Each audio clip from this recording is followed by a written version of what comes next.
Hello friends, welcome to Kavithasamayalarai. இன்னைக்கு நம்ம பார்க்க போற ஸ்பெஷல் ரெசிபி சுவையான ராகி ரவா தோசை. ஒரு அருமையான டிஃபன் ரெசிபி. குயிக் அண்ட் ஈஸியா பிளான் பண்ணி டக்குன்னு ஒரு 10 நிமிஷத்துல செஞ்சிரலாங்க. மாவு அரைக்கணும்ங்கற அவசியம்லாம் இல்ல. நம்ம உடனடியா இந்த மாவை ரெடி பண்ணி நம்ம தோசை செஞ்சிரலாம். ரொம்ப நல்ல டேஸ்டா இருக்கும். நல்ல கிறிஸ்பியான அருமையான ஹெல்தியான தோசை இது. எல்லாருக்குமே ரொம்ப பிடிக்கும். இங்க பர்టిక్యులர்லி நல்ல மில்லட் ராகி எல்லாம் சேர்த்திருக்கிறோம். ராகில அயன் அண்ட் கால்சியம் ஜாஸ்தி, ரொம்ப நல்லது. அதுவும் நல்ல டேஸ்டியாக இந்த மாதிரி தோசையாக செய்யும்போது எல்லாருமே விரும்பி சாப்பிடுவாங்க. ரொம்ப ஈஸியான ரெசிபியும் கூட. ஸோ புதுசாக சமைக்க பழகிறவங்க கூட ஈஸியாக ஃபாலோ பண்ணி செஞ்சிடலாம். ரொம்ப நல்ல டேஸ்டியாகவும் நல்ல ஒரு கிறிஸ்பியான தோசை உடனடியாக செஞ்சிடலாங்க. ஸோ மிஸ் பண்ணாமல் ட்ரை பண்ணி பாருங்கள். இப்போ வாங்க அருமையான ராகி ரவா தோசை எப்படி செய்கிறதுன்னு பார்க்கலாம்.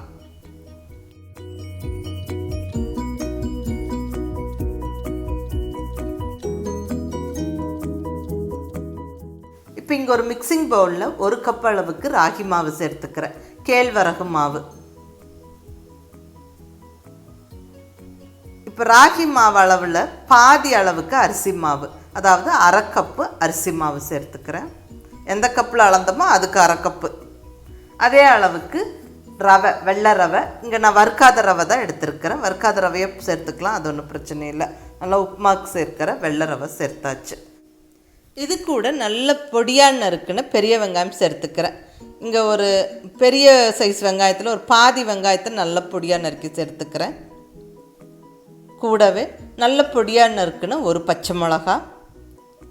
அடுத்தது நல்ல ஒரு 2 டேபிள் ஸ்பூன் அளவுக்கு பொடியாக நறுக்குன்னு கொத்தமல்லி இலை.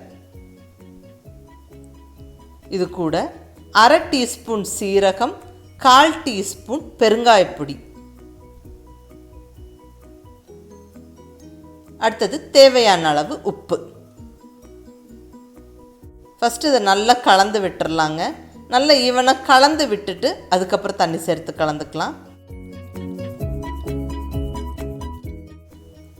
நல்லா கலந்தாச்சு.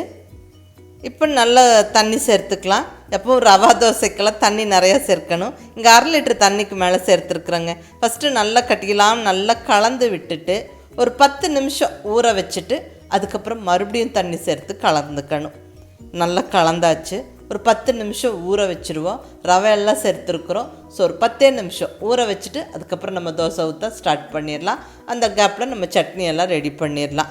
ரவை ஊறும்போது கொஞ்சம் தண்ணி இழுக்கும், கொஞ்சம் கெட்டிப்படும் மாவு. அதுக்கப்புறம் நிறையா தண்ணி விட்டு கலந்துட்டு நம்ம தோசை ஊற்றணும். பாருங்கள், மாவு நல்லா கெட்டியாக இருக்குது.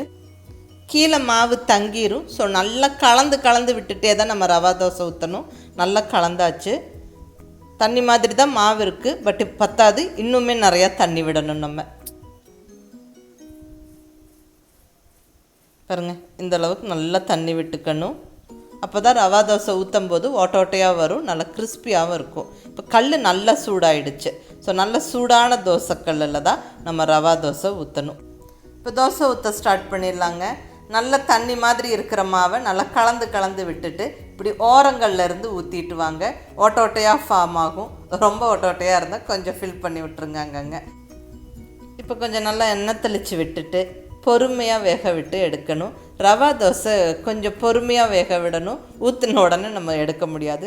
ஸோ கொஞ்சம் இப்படி ப்ரௌன் ஆகிறது தெரிஞ்சதுக்கப்புறமா திருப்பி போட ஸ்டார்ட் பண்ணுங்கள். இப்படி நல்லா எடுத்து விட்டுட்டு திருப்பி போட்டுடலாங்க. வாவ், பர்ஃபெக்டாக நம்மளுக்கு தோசை சூப்பராக வந்துருச்சு பாருங்கள். கலரும் அழகாக இருக்குது. நல்ல ரவுண்டாக அழகாக நம்மளுக்கு தோசை எடுக்க வந்துருச்சுங்க. ரொம்ப ஒரு ஈஸியான ரெசிபி. கரெக்டாக இதே அளவுகளை ஃபாலோ பண்ணி நம்ம மாவு கலந்து ஒரு 10 நிமிஷம் ஊற வச்சுட்டு நல்ல தண்ணி மாதிரி மாவை கரைச்சிட்டு நம்ம தோசை ஊற்றுனா பர்ஃபெக்டாக வந்துடுங்க. நல்ல கிறிஸ்பியாக இருக்கும். நல்ல வாசனையான ஒரு அருமையான தோசை இது. நல்ல சீரகம், பெருங்காயப்பொடி எல்லாம் போட்டிருக்கோம். அதுவும் ஆனியன் நல்லா சேர்த்துருக்குறங்காட்டிக்கு சாப்பிட்றப்போ ரொம்ப நல்லா இருக்குங்க. நல்ல ஒரு ஹோட்டலில் சாப்பிட்ற ரவா தோசை மாதிரியே தான் இருக்கும். அதுவும் இங்கே நல்ல ராகி மாவு சேர்த்துருக்குறோம். ஸோ ஹெல்த்தியான தோசை, அதுவும் உடனடியாக டக்குன்னு ஒரு 10 நிமிஷத்தில் செஞ்சிடலாம். ஸோ மிஸ் பண்ணாமல் ட்ரை பண்ணுங்கள். ரொம்ப ஒரு ஈஸி சிம்பிள் ரெசிபி இது. இன்னொரு தோசையும் நம்ம ஊற்றி பார்த்துடலாங்க. ரவா தோசைக்கு மாவு நல்லா தண்ணி மாதிரி இருக்கணும்.